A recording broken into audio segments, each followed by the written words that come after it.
The one big change in real estate over the last decade has been emergence of strong brands in their own right and the importance of real estate as a business in the portfolio of some of the biggest corporate houses in the country.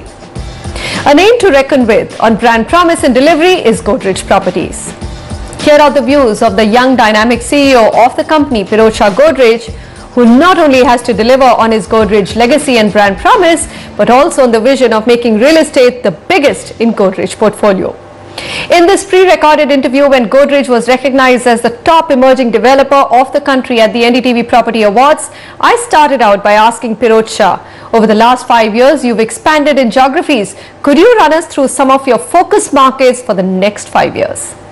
Sure. We're currently present in about 12 cities in all parts of the country. We started our operations, of course, here in Mumbai, and we've expanded since then to cities like Pune, Bangalore, Kolkata, Chennai, Hyderabad. We've more recently entered the NCR, which is a very important market for us now. So similarly, we've already got a presence now in 12 cities. I think our main focus over the next 3 to 5 years will be on building presence within each of those cities. So I think our key strategic priority will be to try and set Godrej Properties up as one of the leading developers in each of the markets that we're already in. We feel there's not too many markets that we're not currently in that are of any great importance to us in the short term. Do you feel that the tier 2 cities haven't picked up as much as your expectations? Let's just take Ahmedabad as an example. Despite that vibrant Gujarat story, the city in terms of real estate has been both muted on price and demand for residential. I think each city does go through different periods, and there are markets that will look poor in a given year and then can look much better in another year. So taking the example of Ahmedabad, for us that's been one of our most important projects. It's our largest current project. We're doing a large township project there called Godrej Garden City. And we launched that project about 3 years ago, have since sold over 4 million square feet. Prices have appreciated by 50%. So I think the market has performed well over that 3-year period. But yes, if you look at the last year, the market has been a little bit slow. But I think most markets do go through those periods of slightly greater and slower growth. And we're very confident that the Ahmedabad market will be a very important market both for us and for the sector. We think the city and state have been doing very well from an economic growth perspective, and the real estate sector is one that obviously benefits tremendously from overall economic growth. Your projects have been mostly in the premium to luxury segment. Would you be looking at expanding aggressively in the affordable segment? Yeah, I think actually I would disagree slightly with the premise of the question. We have actually had projects across all price points in various markets. So Ahmedabad, our project, is a large township project targeting the mid-market segment. We have similar projects in Kolkata, in Chennai, here in Mumbai. We have some projects that I would say are in the similar price point. So we're not really focused in any case only on the upper end or the upper mid-premium end. I'd say we've got projects targeting all ends of the spectrum. I think for truly affordable housing, which I would define as sort of under 15 to 20 lakhs per unit, we still feel there are many challenges on the regulatory front that would need to be improved before any developer could make a very successful and large-scale play there. So it's a sector that we're very interested in, but I think we are adopting a sort of slightly wait-and-watch approach, and we hope to have a large presence in the affordable housing segment over the next few years, but certainly we already have a very large presence in the mid-income housing segment.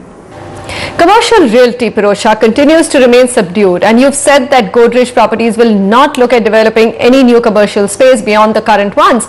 You don't think that perhaps beyond 2015 you could actually see the demand-supply gap closing and rentals and capital values going up?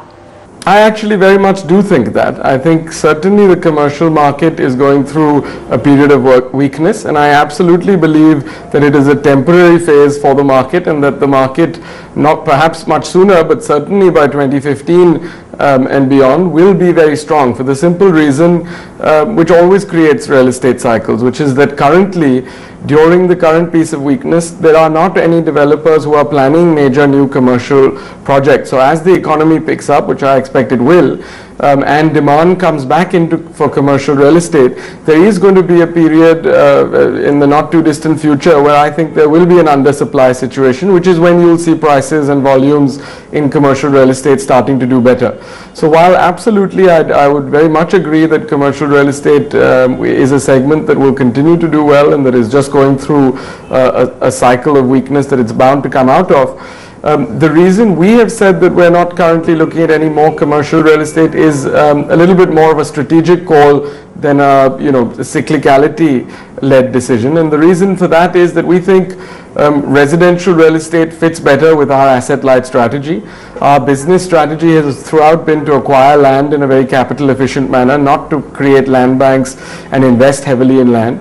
So while we've been doing that with a great amount of success, commercial real estate is inherently more capital intensive, does typically require more capital to be pumped in, and then the monetization of the project usually happens at the end when the project is complete, unlike in residential where a lot of the monetization can happen prior to construction beginning.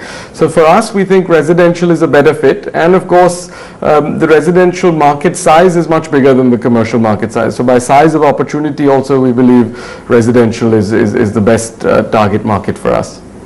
Most developers are wary of bringing in a regulator for the industry. Cabinet's already cleared it. What are your thoughts? I think I have some mixed thoughts on that. I think clearly there are aspects of the sector and there are practices in the sector that could do with some regulation and that do need to see improvement in governance. So in that sense, sensible regulation that takes into consideration both consumer interest and the importance of efficiency and speed in terms of granting approvals and other things, I think would be a welcome addition. However, I think the reason that other developers and I would say us are a bit concerned about additional regulation is that our experience so far with the regulation of the industry has not been very positive. It has been in many instances overly bureaucratic, overly cumbersome. Any given project, depending on the city, can require between 50 and 100 individual approvals. So I think if the new regulation is brought in a manner where it understands that there are two interests that need to be protected. One is a consumer interest that, avoiding any kind of defraudation or defrauding consumers, and the other making sure that business can proceed, and which ultimately is the best way to ensure that real estate prices are kept under control. So if those objectives can be achieved, I think regulation could be a good thing. What about your overall view on the economy, Pirojsha? The rupee is weak, economic growth has slowed down considerably, and fiscal deficit still remains a big challenge for the government. Do you think we could continue to ride a rough environment for another 12 months and that could affect real estate as well? Well, I think, my personal sense is that things are starting to bottom out and improve from here. We've seen historical data that shows that every time that the economy is in a position like this, where there is very low GDP, where interest rates are very high, if you actually do a chart that shows 12 months out what those figures look like, there generally is a very dramatic improvement. And I think we already see clear signs of that kind of an improvement likely to happen in India over the next 12 months. Thank you, Pirojsha, for your time and views. Great to be with you, and thanks so much again for the recognition. All right, back to our Q&A session. We've got Anand on the phone line with us. Anand, hi, go ahead.